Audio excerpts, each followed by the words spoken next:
오늘 우리에게 주시는 하나님의 말씀은 신약성경 요한계시록 14장 1절로 20절의 말씀입니다.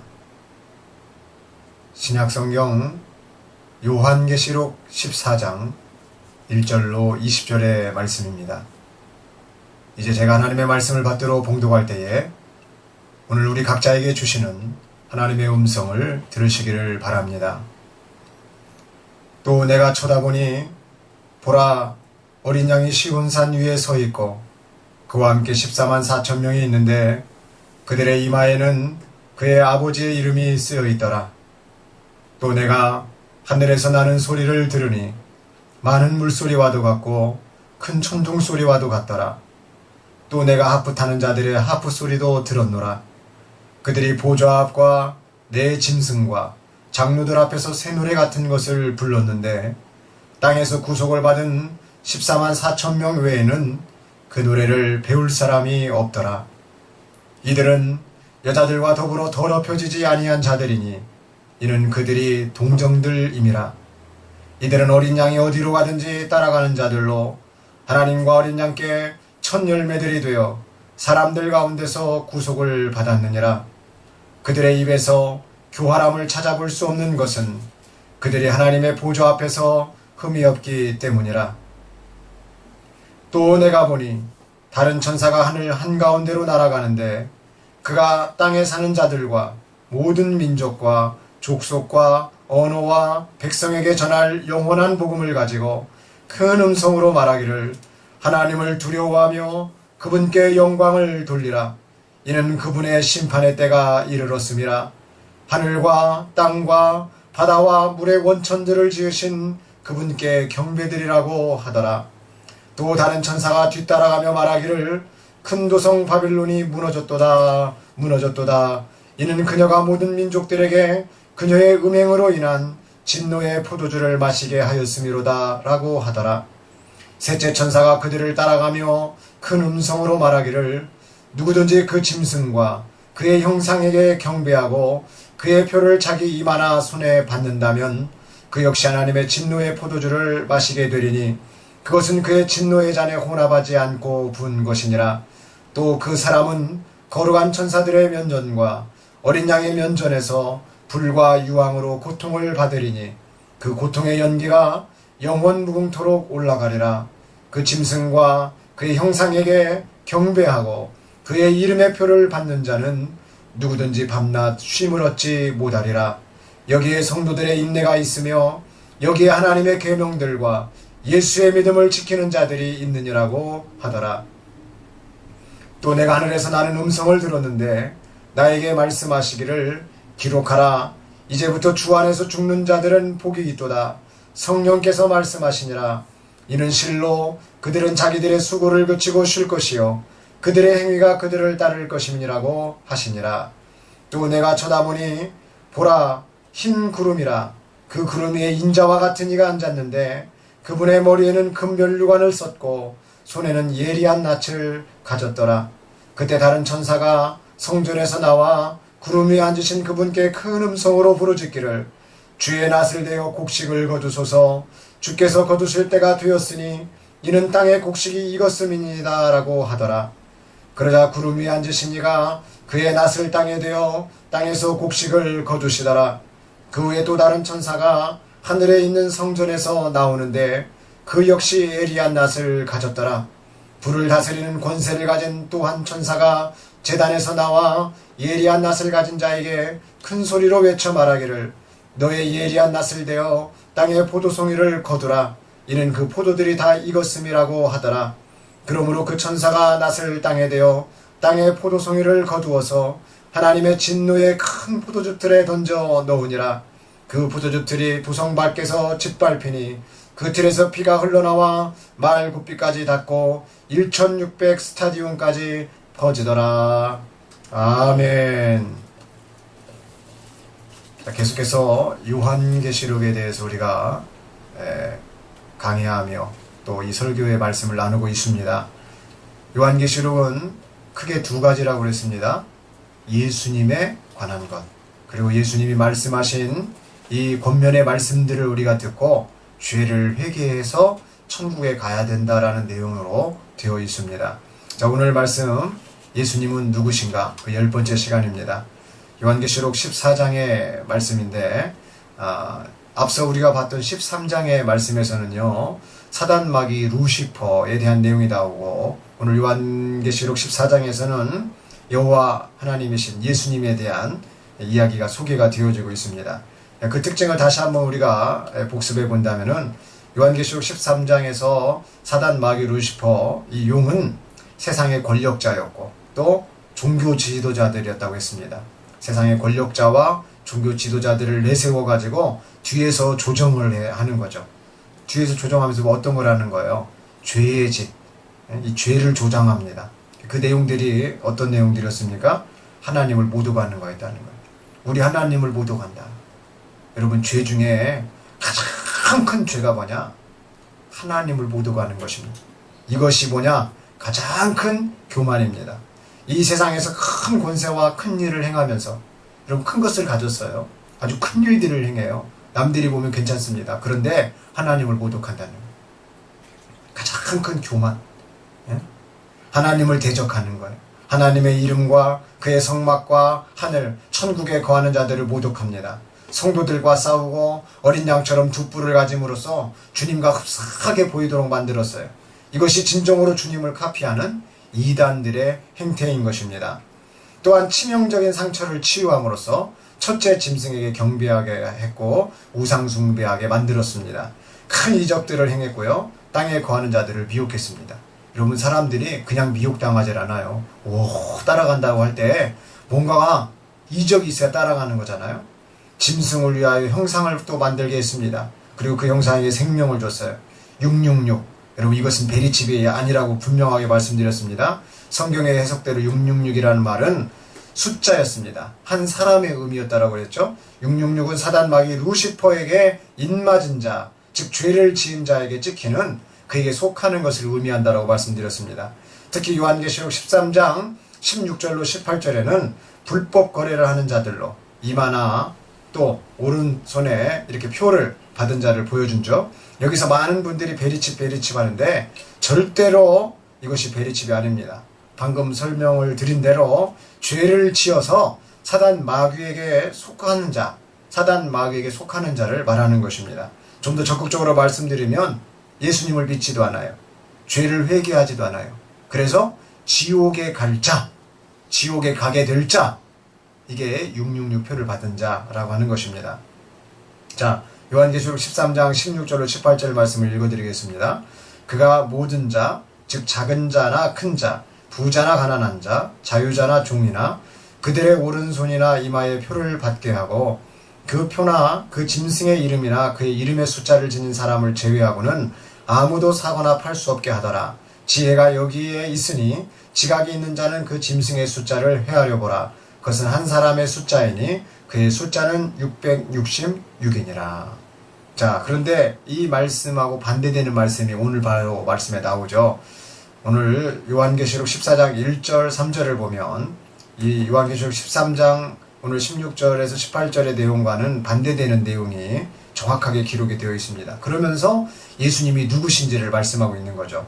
자, 요한복음 14장 1절, 또 내가 쳐다보니 보라, 어린 양이 시온산 위에 서 있고 그와 함께 14만 4천 명이 있는데 그들의 이마에는 그의 아버지의 이름이 쓰여 있더라. 또 14장 3절에 그들이 보좌 앞과 네 생물과 장로들 앞에서 새노래 같은 것을 불렀는데 땅에서 구속을 받은 14만 4천 명 외에는 그 노래를 배울 사람이 없더라. 여러분, 생각해 보세요. 이마나 오른손에 표를 받은 사람들은 그 표를 계속 받고 있는 겁니까? 그런 것처럼 만약에 14만 4천 명이 이렇게 있는데 그들의 이마에는 아버지 이름이 쓰여야 돼. 그러면 천국에 여기 아버지 이름이 딱 써져가지고 이렇게 돌아다닙니까? 그렇지 않다는 거죠. 이것은 완전히 반대되는 의미입니다. 예수님을 잘 믿고 죄를 회개한 자, 말씀대로 살려고 몸부림쳤던 자들은 어떠한가? 아버지의 이름, 아버지에게 속했다는 거예요. 아버지의 사람이 됐다는 거예요. 우리 아버지 하나님의 것이 되었다라는 얘기인 것입니다. 이해가 좀 되시죠? 자, 또한 이 말씀을 통해서 우리는 오늘 예수님이 누구신지를 정리해 볼 수 있어야 됩니다. 오늘 14장 1절과 3절의 말씀을 통해서 오늘 예수님이 누구신가? 예수님은 구속하시는 분이시다라는 거예요. 자, 따라서 한번 해보겠습니다. 예수님은 구속하시는 분이시다. 네. 히브리서 12장 18절로 29절의 말씀을 조금 길지만은 제가 참고 말씀이 될 수 있기 때문에 한번 읽어드리도록 하겠습니다. 너희가 이른 곳은 손으로 만져볼 수 있는 불붙은 산도 아니요 캄캄함과 어두움과 폭풍과 나팔 소리와 말하는 음성이 있는 산이 아니니라. 그 음성을 들은 자들은 자기들에게 더 말씀하시지 않기를 간구하였느니라. 이는 그들이 만일 들짐승이라도 그 산에 닿는다면 돌로 치거나 창으로 던질 것이라는 명령을 견뎌내지 못함이라. 그 광경이 그처럼 무섭기에 모세도 말하기를 내가 몹시 두렵고 떨린다 하였느니라. 그러나 너희가 이른 곳은 시온산과 살아계신 하나님의 도성인 하늘의 예루살렘과 무수한 천사들과 하늘에 기록된 첫째로 난 자의 총회와 교회 모든 것의 심판자이신 하나님에게와 온전하게 된 의인들의 영들에게와 새 언약의 중보자이신 예수에게와 아벨의 피보다 더욱 좋은 것을 바라는 뿌리는 피에게니라. 너희는 말씀하시는 그분을 거절하지 말라. 그들이 땅에서 말씀하신 일을 거역하고서도 피하지 못하였거늘 하물며 우리가 하늘에서 말씀하시는 그분에게서 돌아선다면 어찌 더 피할 수 있겠느냐. 그때에는 그분의 음성이 땅을 뒤흔들었거니와 이제는 그분께서 약속하여 말씀하시기를 내가 또 한 번 땅뿐만 아니라 하늘까지도 뒤흔들리라고 하셨느니라. 또 이 또 한 번이라는 말의 의미는 이미 피조된 것들로서 흔들리는 것들을 제거하고 흔들리지 않는 것들을 남겨두려는 것이라. 그러므로 우리가 흔들릴 수 없는 왕국을 받으리니 은혜를 소유하자. 우리가 이 은혜로서 하나님을 기쁘게 섬기되 경외함과 경건한 두려움으로 할지니 우리 하나님께서는 소멸케 하시는 분이심이라. 자, 오늘 요한계시록 14장 1절의 말씀에 보면은 어린 양이 시온산 위에 서 있다라고 하는 거예요. 그 시온산에 제가 그 의미를 살펴보려고 어떤 곳에 서 있느냐, 이렇게 몹시 두렵고 떨리는 곳이라는 거예요. 예? 그곳이 시온산이라는 거예요. 여기서 말씀하시는 요한계시록 14장에서 어린 양은 예수님이시죠. 그리고 히브리서 12장 18절로 29절에서 나오는 시온산은 여러분 이 땅의 의미가 아닙니다. 이건 영의 도성으로 흔들릴 수 없는 왕국, 하나님의 임재가 영원한 그 하나님의 통치가 가득한 아주 강력한 통치 가운데 있는, 그러면서도 은혜가 있는, 하나님을 기쁘게 섬길 수 있는, 경외함과 경건함을 가질 수 있는 바로 그러한 장소라고 하는 것입니다. 자, 이러한 곳에서, 그러니까 천국이죠. 그죠? 오늘의 말씀에서 14만 4천이라는 숫자도 여러분 666이라는 숫자에 반하는 것이죠. 666은 뭐라고요? 사단 마귀 루시퍼에게 속하는 자. 14만 4천이라는 숫자는 그럼 우리 예수님에게 속하는 자라는 거예요. 자, 합법적인 거래를 하는 자로 제가 표현을 합니다. 666은 불법적인 거래, 죄의 거래는 불법적인 거예요. 14만 4천은 합법적인 거래예요. 그렇죠? 의의 거래예요. 주님이 원하시는 거래를 말하는 거죠. 이러한 자들은 예수님께서 함께하는 임마누엘하는 자들입니다. 예수님께서 보실 때 거룩한 자들이에요. 또 예수님을 믿고 죄를 거듭 회개한 자라고 할 수가 있는 것입니다. 이 14만 4천 명의 이마에는 아버지의 이름이 쓰여있다. 진짜 아버지의 이름이 쓰여있다는 게 아니에요. 아버지에게 속한다. 666이나 베리칩을 설명하는 이들은 이 부분을 설명해내야 되는 거예요. 이 부분을 설명을 못하면 그것은 치우친 것, 그것은 가짜라 이 말입니다.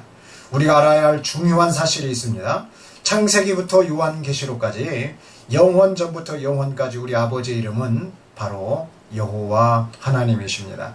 그리고 그분이 신약에서 우리에게 오신 말씀이 육신이 되신 예수님, 예수 그리스도입니다.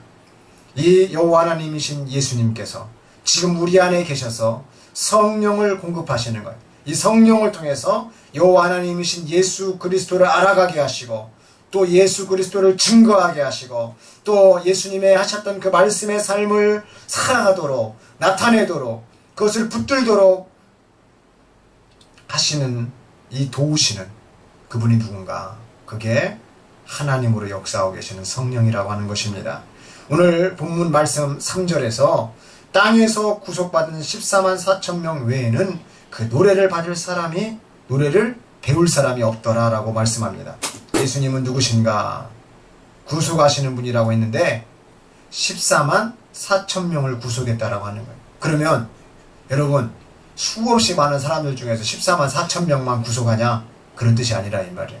14만 4천 명을 구속했다는 건 뭐예요? 합법적인 거래를 하는 자들, 예수님께 속하는 자들, 죄를 회개하여 천국 갈 준비가 된 자들, 그들을 구속했다라는 의미인 것입니다.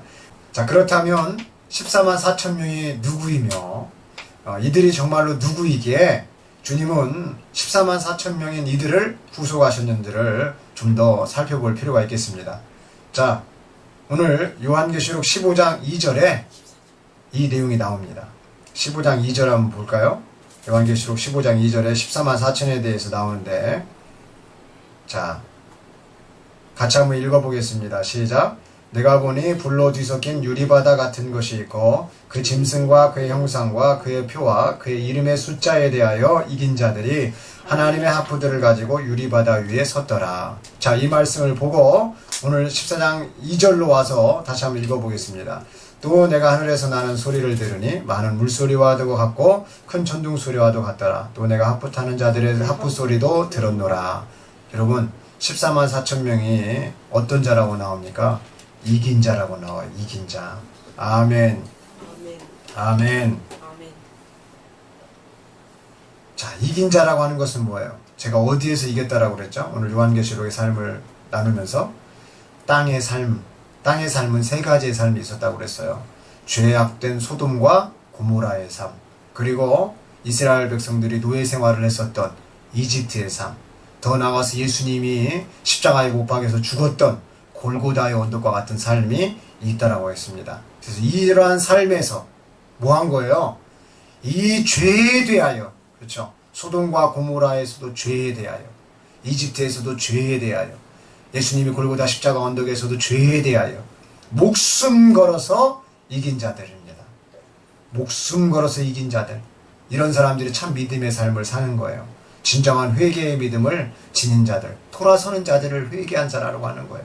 돌아서야 되는 것입니다. 여러분 생각해 보시길 바라요. 아주 중요한 내용을 제가 오늘 말씀드리려고 합니다. 지옥에 간 자들은 절대로 노래를 부를 수가 없는 것입니다. 노래할 수 없는 것이 지옥이에요. 저주가 있기 때문에, 고통의 연속이기 때문에 노래가 끝나버린 곳이 여러분 지옥이라고 하는 것입니다. 그러나 여러분 노래는 천국에서 부르는 것이 진정한 노래입니다. 아멘. 진정한 노래는 천국에 있는 것입니다. 이긴 자가 새 노래를 배워서 더욱더 노래를 부르는 곳이 바로 천국이라고 할 수 있는 것입니다. 혹여 여러분 노래가 좋다는 분들이 있습니까? 나는 정말로 노래하고 싶어서 태어났다라고 그렇게 생각하시는 분들, 매 순간순간마다 나는 정말로 노래하고 싶어, 이런 분들이 계십니까? 여러분 정말 TV에 나오는 것도 중요해요. 여론에 주목되는 것도 중요합니다. 그러나 그 이상보다 더 중요한 것이 있다는 거예요. 바로 예수님을 믿고 죄가 무엇인가를 배우고 그 죄를 회개하는 것입니다. 나아가 그 죄와 싸워서 이겨서 천국에까지 이르러서 그 천국에서 영원히 주님과 주님의 영광을 노래할 수 있어야, 이것이 바로 노래하는 자의 궁극적인 도착지라고 할 수가 있는 것입니다. 우리 모두가 이렇게 천국에서 영원히 주님을 노래할 수 있는 분들이 되시기를 주님의 이름으로 축복합니다. 그럼 노래만 그러겠어요? 그림도 마찬가지겠죠. 우리가 하는 모든 전문적인 것은 이 세상에서 머무르면 안 됩니다. 최고의 전문은 전부 다 천국에 있는 거예요. 진정한 살아있는 프로페셔널한 거는, 리얼리는 전부 천국에 있는 것입니다. 두 번째로 24만 4천 명에 대해서 오늘의 말씀 요한계시록 14장 4절의 상반절 말씀은 뭐라고 말씀하냐면, 여자들과 더불어 더럽혀지지 아니한 자들로 그들을 동정이라고 말씀합니다. 제가 읽어드리겠습니다. 이들은 여자들과 더불어 더럽혀지지 아니한 자들이니 이는 그들이 동정들임이라. 여기서 여자들은요, 음녀예요. 음녀. 사단 마귀 루시퍼, 죄를 말합니다. 그리고 동정이라고 하는 말은 이성과 성접촉이 없는 순결한 그런 사람을 동정이라고 하는데, 여기서 의미하는 바는 뭐냐? 이러한 죄를 전혀 가까이 하지 않아요. 밀어내는 거죠. 죄를 접촉하지도 않아요. 죄로부터 완전히 돌아서 버리는 걸 말합니다. 죄로부터 결단하는 회개를 의미하면서, 나아가 여호와 하나님이신 예수님께 완전히 삶의 방향이 어떻게 해요? 고정된, 여호와 하나님이신 예수님에게 완전히 삶이 돌아선 자들을 말하는 것입니다. 자, 세 번째로 14만 4천 명에 대하여 요한계시록 오늘 14장 4절 하반절의 말씀은 어린 양이 어디로 가든지 따라가는 자들이라고 소개합니다. 자, 말씀을 보겠습니다. 이들은 어린 양이 어디로 가든지 따라가는 자들로 하나님과 어린 양께 첫 열매들이 되어 사람들 가운데서 구속을 받았느니라. 자, 이러한 이야기는 신약에서 예수님께서 하나님의 일을 생각하지 않고 사람의 일을 생각하던 베드로에게 꾸짖으면서 말씀하신 내용을 한번 생각해 볼 필요가 있습니다. 마가복음 8장 34절로 38절의 말씀을 잠시 보겠습니다. 주께서 무리를 제자들과 함께 불러 말씀하시기를 누구든지 나를 따라오려거든 자기를 부인하고 자기 십자가를 지고 나를 따르라. 누구든지 자기 생명을 얻고자 하면 잃을 것이요 누구든지 나와 복음을 위하여 자기 생명을 잃으면 얻으리라. 사람이 온 세상을 얻고도 자신의 혼을 잃는다면 무슨 유익이 있겠느냐? 또 사람이 자기 혼을 무엇과 바꾸겠느냐? 그러므로 누구든지 이 음란하고 죄 많은 세대에서 나와 내 말들을 부끄럽게 여기면 인자도 거룩한 천사들과 함께 자기 아버지의 영광으로 올 때 그 사람을 부끄럽게 여길 것이라고 하시더라. 여러분, 주님을 따른다는 것이 무슨 뜻이냐는 거예요. 자기를 부인한다는 것입니다. 내가 주인이 아니라 누가 주인이라는 거예요? 주님이 주인이라는 거예요. 나에게 주님을 속하게 하는 것이 아니라 주님에게 나를 어떻게 하는 거예요? 주님에게 나를 속하는 거예요. 속하는 거. 나라는 존재를 인정하지 않는 거예요. 누구를 인정하는 거예요? 예수님을 인정하는 거예요. 자기를 부인한다는 말은 이렇게 내 자신은 결코 온전치 않다는 것을 인정하는 것입니다. 항상 겸손한 자, 나를 낮추는 자를 말하는 거예요. 이사야서 35장 13절에는 금식에서 내 영혼을 괴롭게 하였다는 내용이 나옵니다. 여기서 내 영혼을 괴롭게 했다. 내 영혼을 괴롭게 했다는 말은 겸손케 했다는 거예요. 그런데 유대 역사상에서 내 영혼을 괴롭게 했다, 겸손케 했다라는 말의 의미는 뭐냐면 금식이라는 말입니다. 여러분, 영혼은 어떤 존재인 줄 아세요? 제가 어떤 분의 설교를 들으니까요, 그분이 이렇게 표현을 하시는 거예요. 영혼은 완고하고 영혼은 자기 의를 내세웁니다. 여러분, 그 영이라는 거예요. 그래서 의지나 생각과 감정으로 구성되어 있는 것을 영혼이라고 그분은 설명을 했어요. 성경도 그런 이야기를 말합니다. 우리가 악한 영을 받으면 악한 영의 의지가 나와요. 악한 영을 받으면 악한 영의 생각이 나옵니다. 우리가 악한 영이 우리 안에 있으면은요, 이 악한 영이 어떻게 합니까? 우리의 감정을 다스려요. 그럼 마찬가지로 우리가 의의 영인 주님의 영을 받으면은 주님이 원하시는 의지가 나와요. 또 주님이 원하시는 생각들이 나와요. 그리고 더 나아가서 주님의 감정들이 쏟아집니다. 이것이 영이라는 거예요. 이렇게 강한 영. 근데 이 영혼을 괴롭게 한다. 이 영혼을 겸손케 한다. 여러분, 나의 의지와 나의 생각과 나의 감정을 다 내려놓고 사단 마귀에게 속한 것들을 다 내려놓기 위해서 바로 여기서 내 영혼을 겸손케 하였다라는 의미는 금식했다라는 의미인 것입니다. 성경적인 겸손의 방법, 여러분, 이것이 금식이라고 하는 거예요. 사단 마귀가 이것을 가려놨어요. 그냥 겸손하면 되지. 여러분, 겸손에는 두 가지의 면이 있습니다.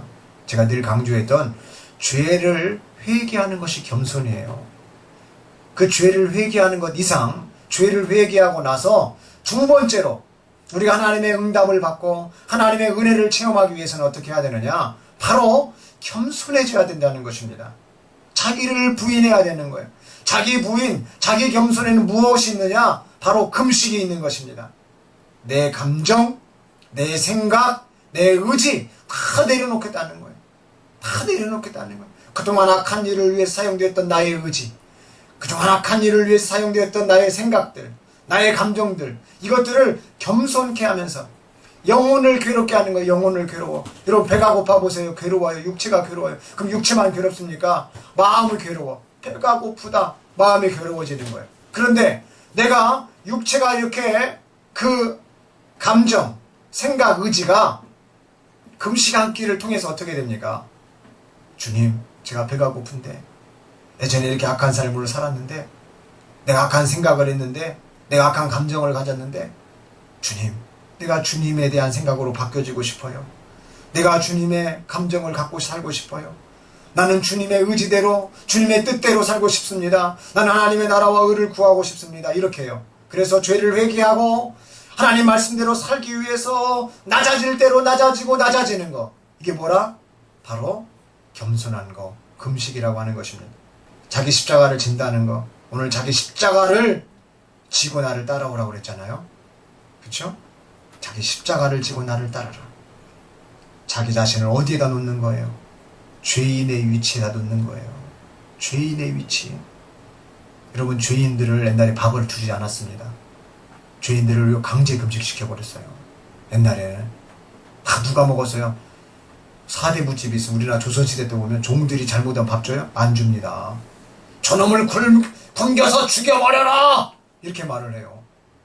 밥 주지 말라는 거예요. 응? 우리 집안을 해되게 한 놈 밥 먹일 수 없다는 거예요. 자기 십자가를 진다는 거. 근데 예수님은 자기 십자가를 졌어요. 자기 자신을 밥을 안 먹을 존재, 죄인 된 존재로 놔버렸다 이 말이에요. 다른 사람에게서가 아니라 나에게서 찾았다는 거예요. 그래서 제가 늘 강조드리면서 말씀드리는 것이 이 세상의 사람들은 해결할 길이 없다. 이 세상에는 빛이 없다. 그러니까 내 문제를 내가 끝내야 된다라고 누가 오셨다? 여호와 하나님이신 그 아버지가 아들이신 예수 그리스도로 왔다라고 하는 거예요. 그래서 누가 누구의 문제를 끝내요? 하나님이 하나님의 문제를 끝내버렸다라고 하는 사실입니다.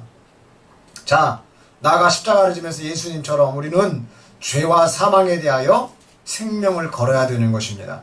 이 세상 사람들은 나아가 심지어 교회를 다니는 이들조차, 목사들조차 여러분 천국과 지옥이 있음을 망각하고 살아가는 사람들이 얼마나 많습니까? 그러니까 죄를 강조하겠어요?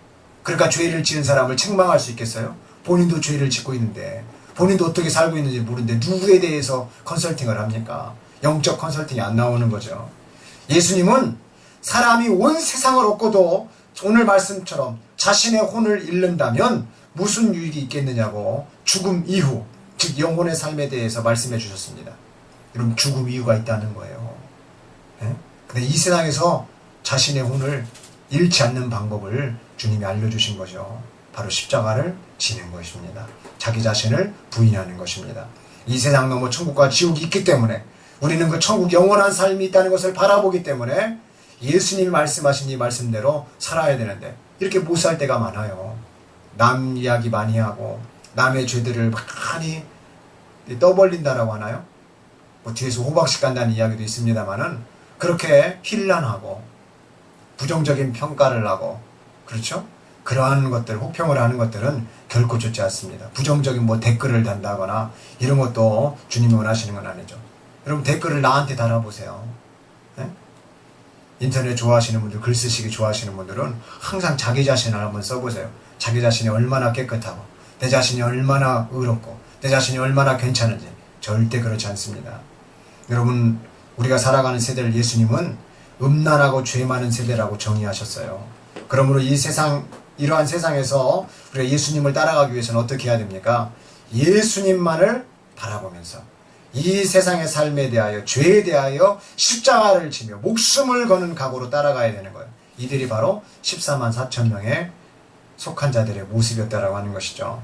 자, 그래서 14만 4천 명에 대하여 오늘 말씀 계시록 14장 5절은 다음과 같이 정의하고 있는 것입니다.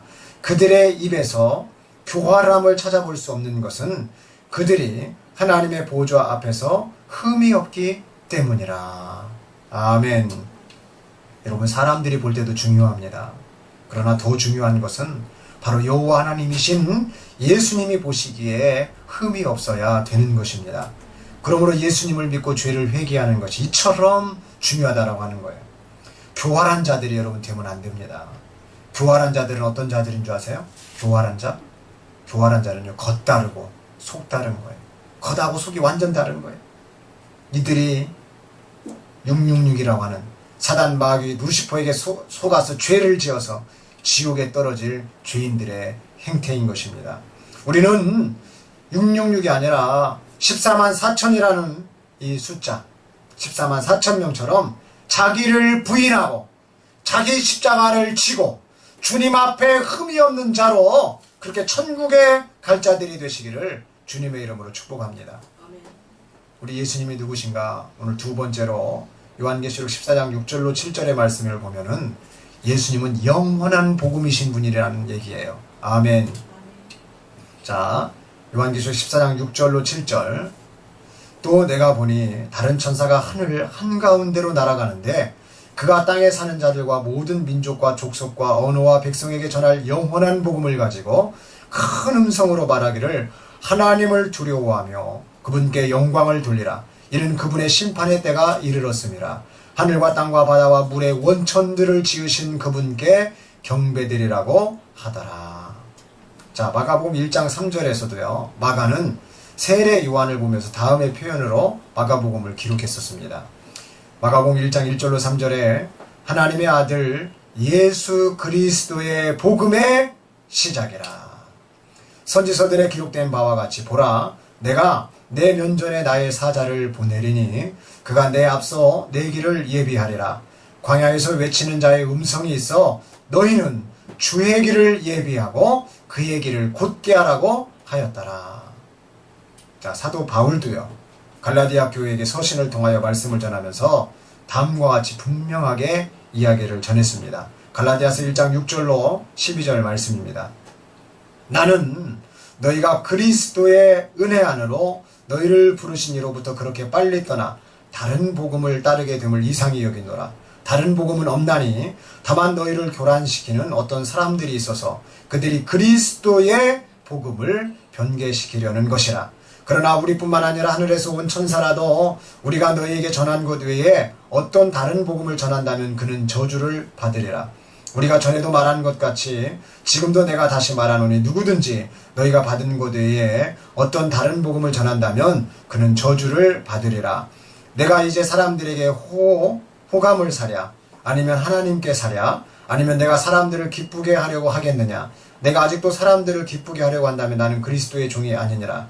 그러나 형제들아, 내가 너희에게 알게 하노니 내가 전한 복음은 사람을 따르는 것이 아니니라. 나는 그것을 사람에게서 받지도 않았고 배우지도 않았으며 오직 예수 그리스도의 계시를 통하여 된 것이라. 자, 오늘 이 세 말씀의 공통점이 뭐냐? 영원한 복음이신 예수 그리스도라는 거예요.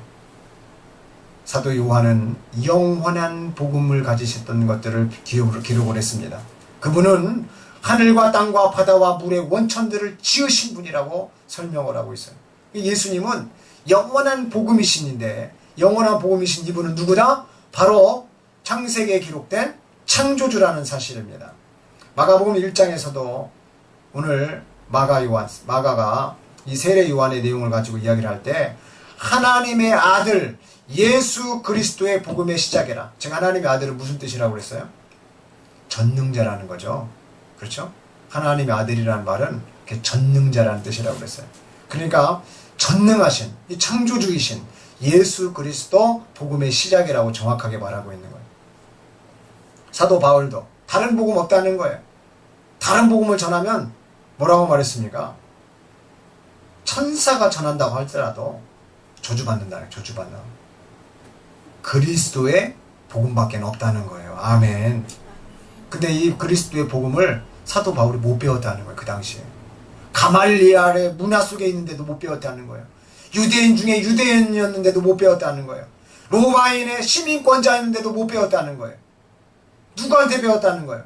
나는 것을 사람에게서 받지도 않았고 배우지도 않았으니 오직 예수 그리스도의 계시를 통하여 배운 것이다. 예수님을 만난 거예요. 여러분, 예수님 만나면은 다른 거 전할 의미가 없는 것입니다. 예수님을 만난 자는 예수님을 전하게 되어 있는 것입니다. 나는 네가 핍박하는 예수라. 그 예수님을 만난 거예요. 그 예수님을 만나버리니까 다른 이야기 세상에서 할 게 없어요. 여러분, 크리스찬들도 예수님 만나지 않으면 세상 이야기 하게 되어 있습니다. 예수님 만나지 않으면 자기 의를 드러나게 되어 있어요. 예수님 만나지 않으면은 예수님 아닌 것의 이야기에 온통 빠져서 그 이야기만 합니다. 가치가 없는 이야기예요.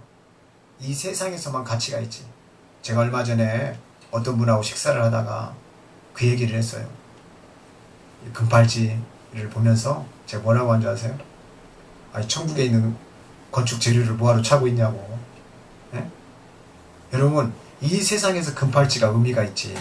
천국에서는 돌멩이 흙이에요. 흙. 건축 재료라고 그냥 길바닥에 널려있어. 어디서든지 주울 수 있어. 어디서든지. 그거를 이 세상에서는 귀하다고 차고 있는 거예요.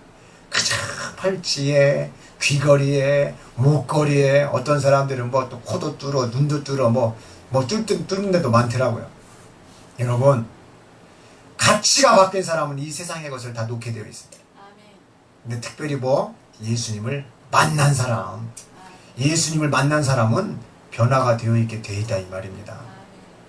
우리 모두는 예수 그리스도의 복음, 이 영원한 복음을 갖고서 이 세상의 가치는 뒤로 하고, 필요 없는 것이 아니에요. 필요하지만 그것은 영원성은 없다는 거예요. 이해가 되십니까? 이 세상의 것들 필요해요. 빵도 필요하다 이 말이에요. 그러나 빵보다 더 중요한 건 영혼이라는 거예요. 우리 육체보다 더 중요한 건 영혼이라는 거예요. 그러나 육체도 중요해. 관리 잘하는 것도 중요합니다. 그러나 이 세상에서 육체만 위해서 관리하다가 가는 사람들, 아까 금팔찌 이야기했습니다마는 그냥 육체 얼굴만, 마사지만, 몸매의 그냥 균형만, 헬스만, 이게 중요하다 이 말. 자, 제가 얼굴을 가꾸는 분한테 얘기하고 싶어요. 너 내면을 가꿔보냐? 헬스에서 운동 멋있게 근육을 만드는 사람한테 제가 말하고 싶어요. 너 내면의 근육은 한번 생각해봤냐? 너 영혼의 근육은 생각해봤냐? 너 영혼을 정말 위해서, 영혼의 건강을 위해서, 하나님 나라의 정말 영적인 군사가 되기 위해서 생각해봤냐? 저 물어보고 싶어요. 여러분, 다른 복음을, 이 세상의 다른 복음이란 뭐냐면 이 세상에서는 기쁜 소식이 없다는 거예요. 내가 어디를 놀러가도 기쁘질 않는 거예요. 허한 거예요. 그때뿐인 거예요. 그때뿐. 허해요. 아무리 좋은 음식을 먹어도 허한 것입니다. 아무리 좋은 데를 가보세요. 허한 거예요. 그러나 천국은 영원한 것입니다. 아멘. 천국에 우리가 가야 되는 거예요. 천국 갈 준비를 하며 살아야 되는 것입니다. 자, 오늘 요한계시록 14장 6절로 7절이나 마가복음 1장 1절로 3절이나 갈라디아서 1장 6절로 12절의 말씀이나 종합적으로 살펴보면 영원한 복음이라고 하는 것은 하나님의 아들 예수 그리스도입니다. 다른 것을 믿으면 지옥에 떨어진다는 말이고, 예수님을 믿으면, 예수님을 바르게 믿으면 바로 천국에 간다는 의미입니다. 이것이 영원한 복음, 기쁜 소식, 영원히 기쁜 소식이라고 하는 것이에요. 그런데 이 영원한 복음이 되시는 하나님의 아들 예수 그리스도를 우리가 어떻게 대해야 되느냐라고 하는 것입니다. 정말 생각 없이 막무가내로 대해도 되느냐, 아무렇게나 예수님을 대해도 되느냐, 아니라고 하는 것입니다. 오늘 말씀 우리가 영원한 복음이 되시는 예수님께 어떻게 대해야 되는 것도 알려주고 있어요. 하나님을 두려워하라는 것이에요. 왜요? 하나님은 공의의 하나님이시니까. 또 그분께 영광을 돌려야 된다라고 하는 거예요. 왜? 여러분, 영광은 누구한테 돌리면 나를 가장 사랑해주는 자한테 마음을 쓰는 거예요. 이게 아주 쉬운 말입니다. 저 여러분들 어려워할까봐 나를 사랑해주는 자한테 내 마음을 다 줘. 아멘? 네, 그것이 사랑의 예수님. 그래서 영광을, 너희는 먹든지 마시든지 무엇을 하든지 하나님의 영광을 위해서 해라. 하나님의 영광. 여러분, 정말로 나를 사랑하는 사람한테 내가요 사랑을 받아보세요. 그러면 먹어도 그 사람이 생각나, 마셔도 그 사람이 생각나, 무엇을 해도 그 사람이 생각나. 여러분, 이것이 연애와도 똑같아요. 연애를 우리가 사랑이라고 하는데 일시적인 연애 말고 영원한 연애를 하는 사람들은 여러분, 먹어도 그 사람이 생각나요. 마셔도 그 사람이 생각나요. 무엇을 해도 그 사람이 생각나요. 우리 모두는 이런 사람이 되시길 주님의 이름으로 축복합니다. 아멘. 또 우리 예수님은 심판의 때가 이르렀음을 알으라는 거예요. 심판주 하나님 아니십니까? 하늘과 땅과 바다에 물의 원천들을 지으셨음도 알으라라고 하는 거예요. 우리 예수님은 창조주시고 전능한 하나님이시기 때문에 그렇습니다. 자, 오늘 마지막으로 우리 예수님은 누구신가? 요한계시록 14장 14절로 16절을 보면 예수님은 심판하시는 분이시다라고 하는 사실입니다. 아멘. 자, 14절로 16절 말씀을 제가 읽어드리겠습니다. 또 내가 쳐다보니 보라 흰 구름이라 그 구름 위에 인자와 같은 이가 앉았는데 그분의 머리에는 금면류관을 썼고 손에는 예리한 낫을 가졌더라.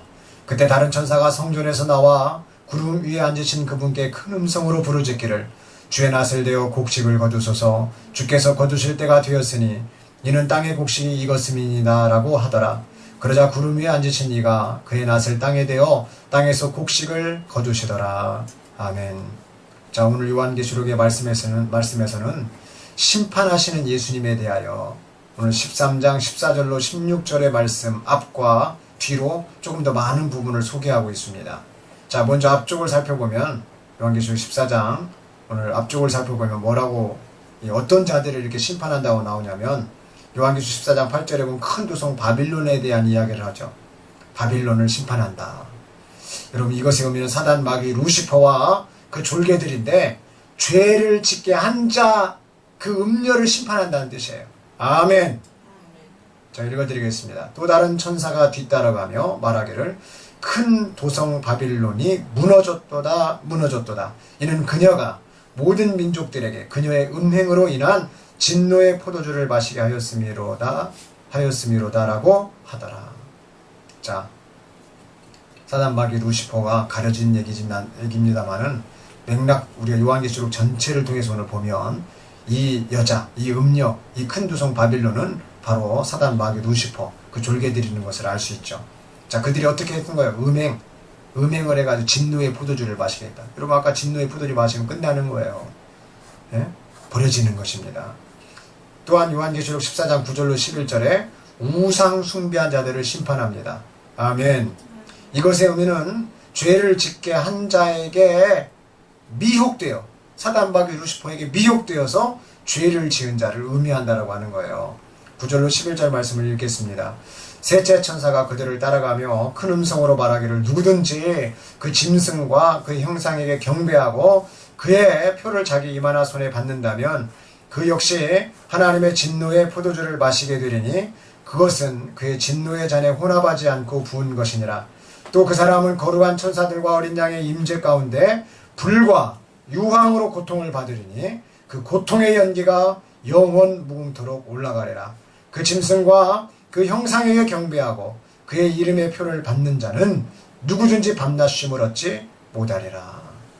여러분 아주 무서운 말이에요. 주목하세요. 불과 유황으로 고통받는 것 어디예요? 지옥. 그 고통의 연기가 영원 무궁토록 올라가리라. 여러분 연기 불나서 나는 연기가 아니에요. 사람 태워서 나는 연기예요. 집에서 생선 한 마리만 구워봐요. 집에서 돼지고기 삼겹살만 조금만 구워보라고. 그 연기가요 때로는 맡기 싫을 때가 있어요. 여러분 집을 정말로 아끼는 사람들은 돼지고기를 집에서 굽지 않습니다. 집을 정말 잘 꾸며놓은 사람들은. 근데 지옥은 어떤 곳이라? 사람을 다 태워버려. 그 연기가 그래서 어떻게 해요? 영원토록 올라. 여러분 사람 태운 냄새가 좋겠어요 그럼? 생선 한 마리를 태워도 돼지고기 삼겹살 하나를 구워도 냄새가 역한데 사람을 태우는 곳이 지옥이라고 하는 거예요. 또 누구든지 밤낮 쉼을 얻지 못하리라. 여러분 이 세상은 쉬기라도 해요. 아무리 어렵다고 해도 이 세상은 쉰다고요. 근데 지옥은 쉬어요 못 쉬어요? 지옥은 못 쉰다라고 하는 거예요. 여러분 이것이 지옥이에요. 우리가 지옥 가야 됩니까? 천국 가야 됩니까? 천국 가야 돼요. 주님이 이런 자들을 심판한다는 거 이렇게 우상 숭배한 자, 죄를 지은 자 숭배한다. 우상 숭배가 뭔 줄 알아야죠. 그런데 성경에 우상 숭배는 여러 가지가 나옵니다. 여러 가지가 나와요. 배워야 돼요. 또 이제 뒤쪽의 말씀을 살펴보면 어떤 자들을 심판하시느냐. 요한계시록 14장 14절로 20절에 땅의 포도송이를 말하고 있어요. 이 땅에 모든 죄인들을 의미한다라고 하는 것입니다. 자, 요한계시록 14장 17절로 20절의 말씀을 제가 한번 읽어드리겠습니다. 그 후에 또 다른 천사가 하늘에 있는 성전에서 나오는데 그 역시 예리한 낫을 가졌더라. 불을 다스리는 권세를 가진 또 한 천사가 제단에서 나와 예리한 낫을 가진 자에게 큰 소리로 외쳐 말하기를 너의 예리한 낫을 대어 땅의 포도송이를 거두라. 이는 그 포도들이 다 익었음이라고 하더라. 그러므로 그 천사가 낫을 땅에 대어 땅의 포도송이를 거두어서 하나님의 진노의 큰 포도주 틀에 던져 넣으니라. 그 포도주 틀이 도성의 밖에서 짓밟히니 그 틀에서 피가 흘러나와 말굽비까지 닿고 1600 스타디온까지 퍼지더라. 아멘. 자, 이 땅의 포도송이 이 땅의 모든 죄인들을 심판하는데 앞쪽의 말씀과 뒤쪽의 말씀에 차이가 하나 있습니다. 그 차이가 뭔지 아세요? 그것은 예수님이 직접 하시느냐 아니면 천사에게 시키느냐의 차이예요. 오늘 본문의 말씀 요한계시록 14장 16절입니다. 그러자 구름 위에 앉으신 이가 그의 낫을 땅에 대어 땅에서 곡식을 거두시더라. 여러분, 예수님이 직접 거두시는 것이 있고요. 예수님이 직접 거두신 건 어디로 거두신 거예요? 천국으로 거두시는 거예요. 그리고 예수님이 천사를 통해서 거두게 한 것 어디예요? 지금 심판주니까 지옥으로 거둬버리는 거예요. 알곡과 가라지를 딱 나누는 거예요. 양과 염소를 딱 나누는 거예요. 의인과 죄인을 딱 나누는 거예요.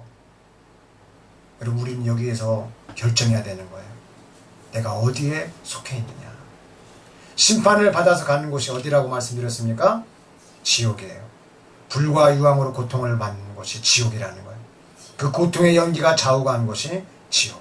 밤낮 쉼을 얻지 못하는 곳이 이 지옥.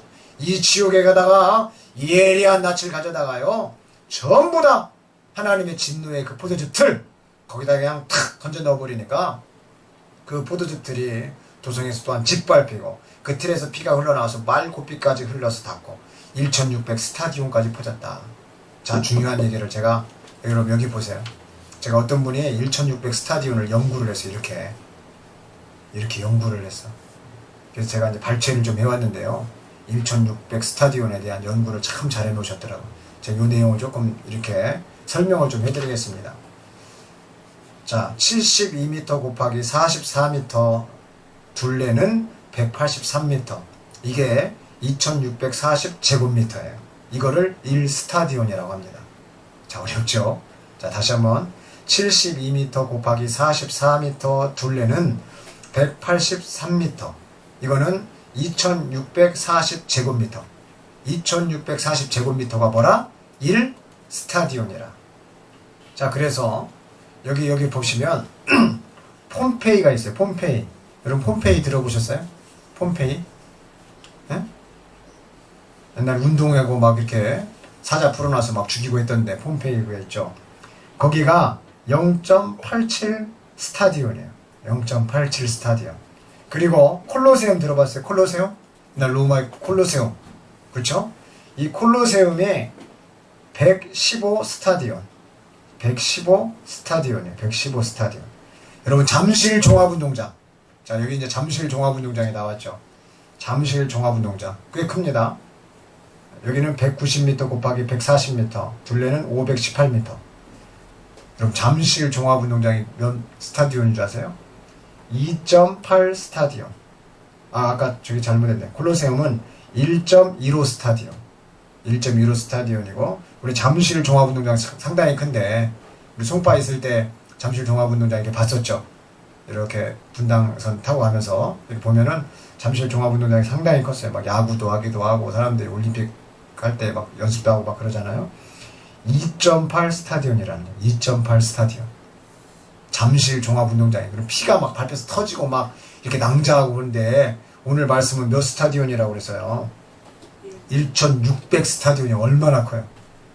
잠실 종합운동장이 2.8 스타디온인데, 에? 그래서 연구를 해서 우리나라 이렇게 남한 면적을 연구를 했는데 그 남한 면적 중에서요, 충청북도 면적 이게 1600 스타디온이에요. 우리나라에 충청북도만한 면적. 피가 낭자하게. 예? 여러분 이게 지금 이게 그 포도주 틀이 도성에서 짓밟히니 그 틀에서 피가 흘러나와 말 고삐까지 닿고 1600 스타디온까지 퍼지더라. 충청북도 전체만큼 피가 그냥 팍 하고 퍼져버리는 거예요. 충청북도 분들이 들으시면 기분 나빠하시지 마시기 바랍니다. 이것은 한 연구하신 분이 충청도 북도의 면적을 이렇게 말을 한 거고요. 우리가 좀 이해하기 쉽게 그 충청북도 면적만큼 이렇게 심판하시는 주님의 역사가 이게 크다는 거예요. 자, 이사야서 34장 9절로 13절에서도 이러한 지옥, 이게 지옥이라는 거예요. 지옥에서는요, 피가 터져도 누구 하나 뭐라고 할 사람이 없어요. 피를 짜내도 누구 하나 뭐라고 할 사람이 없다고 말이죠.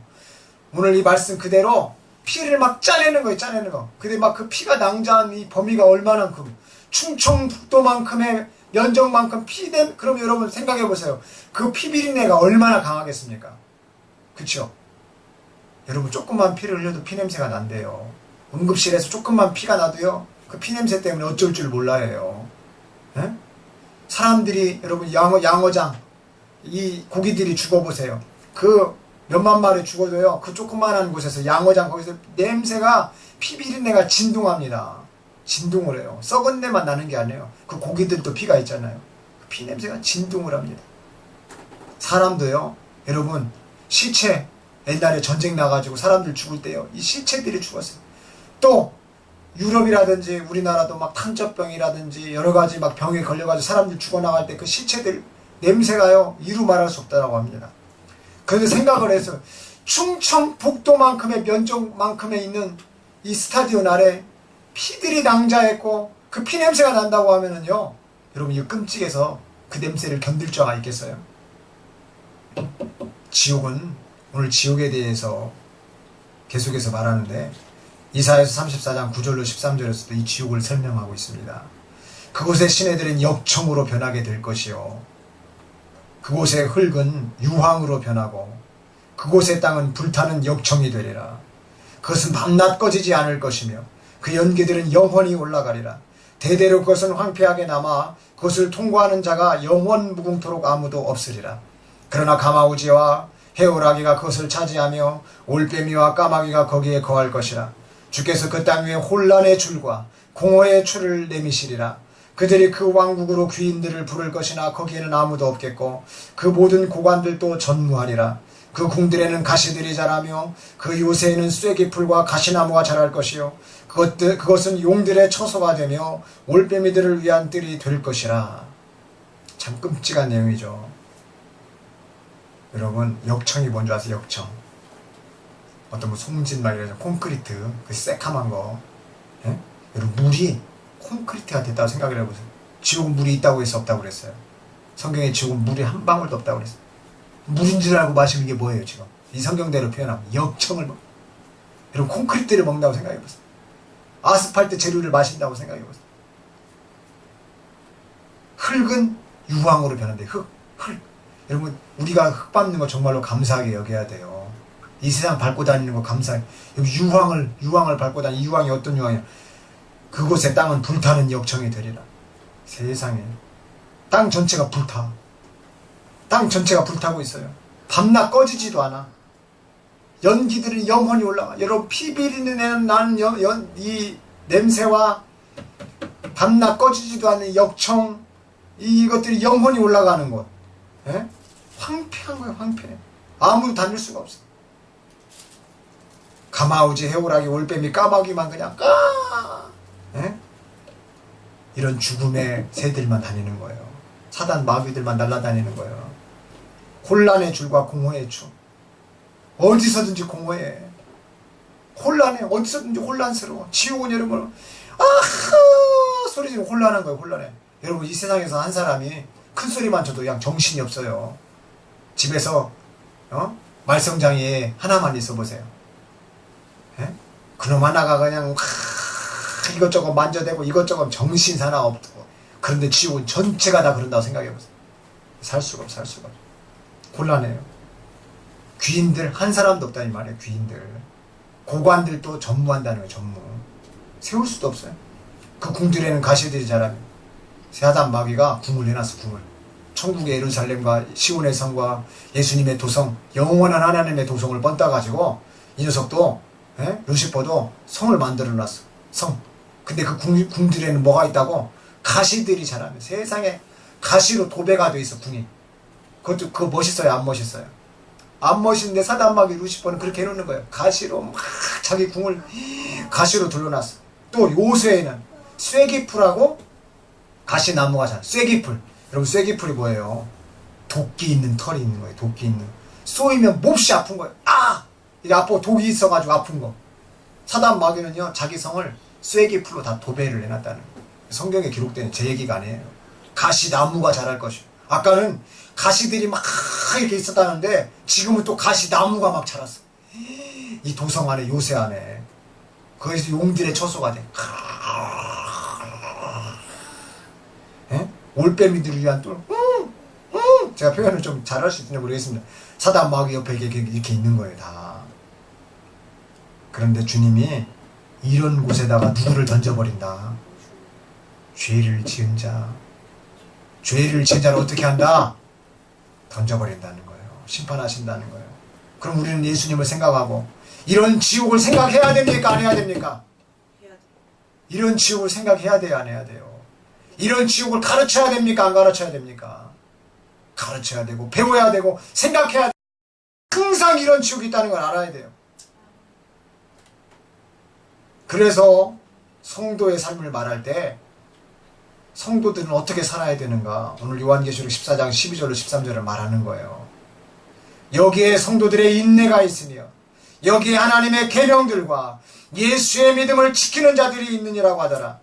또 내가 하늘에서 나는 음성을 들었는데 나에게 말씀하시기를 기록하라. 기록하라는 거예요. 이제부터 주 안에서 죽는 자들은 복이 있도다. 성령께서 말씀하시니라. 이는 실로 그들은 자기들의 수고를 그치고 쉴 것이요 그들의 행위가 그들을 따를 것임이라고 하시더라 하시니라. 아멘. 수고를 그친다는. 여러분 이 수고가 어디에서 왔어요? 아담과 하와가 무엇을 했을 때 선악과를 따먹게 됨으로 온 수고예요. 죄로 인하여 이 세상에서 수고롭게 사는 거예요. 즉 죄를 회개하는 것이 진짜 수고예요. 진짜 수고. 죄를 지었던 것을 이 세상의 삶을 살면서 어렵게 살지만 그 죄를 회개하면서 사는 것이 수고라 이 말이에요. 그냥 이 세상 힘들게 사는 게 이 세상에 땀 흘리는 게 그게 수고가 아니라 이 말이에요. 그것은 이 세상에서 말하는 수고고 주님이 말하는 수고는 뭐냐? 죄를 지으면 회개하고 죄를 지으면 또 회개하고 또 죄를 지으면 또 회개하고 이것이 수고라 이 말이에요. 이 수고를 안 한 자들은 지옥에 떨어지는 거예요. 근데 이 수고를 한 사람들은 이제 그 수고를 그치고 그 죄의 수고를 그치고 여러분 회개가 그쳐지는 곳이 어디냐? 천국이에요. 그들의 행위가 그들을 따를 것입니다. 이래야 이해가 되죠. 이 말씀을 쉽게 말씀드리면 무엇인가? 예수님을 바라보고 지옥을 생각하는 자는 인내하게 되어 있다는 거예요. 아멘. 예수님을 바라보고 지옥을 생각하는 자는 인내하기 때문에 하나님의 계명들과 예수님의 믿음을 지키는 자들이 되는 것입니다. 예수님을 바라보고 지옥을 생각하는 자들, 이들은 주 안에서 죽음을 그래서 각오하는 것이에요. 목숨도 아깝지 않은 것입니다. 예수님은 천국의 비유를 통해서 보석이 있는 밭을 발견한 자가 자기의 것을 다 어떻게 하느냐? 팔아버린다라고 했어요. 그래서 그 밭을 다 어떻게 팔고서 그 밭을 산다라고 표현하고 있습니다. 이것이 인생을 비유한 거예요. 인생을 다 팔아버려야 되는 것입니다. 우리 인생을 사단 마귀에게 파는 것이 아니라 우리 인생을 누구에게 팔아요? 예수님에게 맡겨야 되고 우리 인생을 예수님에게 팔아야 되는 것입니다. 아멘. 이 땅의 인생을 천국을 위해서 여러분 다 팔아야 되는 거예요. 이것이 천국의 보화가 가르쳐주는 비밀인 것입니다. 이 얼마나 어려운 수고입니까? 대충 하는 수고가 아니라 우리 목숨을 거는 수고입니다. 대충 믿는 믿음이 아니에요. 목숨을 거는 믿음인 것입니다. 대충 회개하는 것이 아니에요. 목숨을 거는 회개를 말하는 것입니다. 이렇게 예수님을 바라보고 지옥을 생각한 자들은 천국을 소망하는 가운데 인내하면서 목숨 걸어서 이 수고함을 담당케 되어지는 것입니다. 마태복음 11장 28절로 29절 오늘 정리하면서 말씀을 드릴까 합니다. 수고하고 무거운 짐진 자들아 다 내게로 오라. 그러면 내가 너희에게 쉼을 주리라. 나는 마음이 온유하고 겸손하니 내 멍에를 메고 나에게서 배우라. 그리하면 너희가 너희 혼에 쉼을 얻으리라. 여러분, 우리가 이 쉼을 얻을 때까지 겸손하게, 겸손이 뭐라고 했어요? 죄를 회개하는 것과 나의 감정과 나의 생각과 나의 의지 가운데 틈탄 그 악한 영의 것들을, 그 영혼을 괴롭게 해서 쫓아내고 내가 주님의 생각과 내가 주님의 의지와 내가 주님의 감정을 갖기 위해서 어떻게 해야 된다고 그랬어요? 금식해야 된다고 그랬어요. 유대민족은 겸손하라는 말은 무슨 말로 알아들었다고요? 금식하라는 말로 알아들었다는 거예요. 그 금식에는 항상 죄를 회개하는 것이 따라다녔다는 거예요.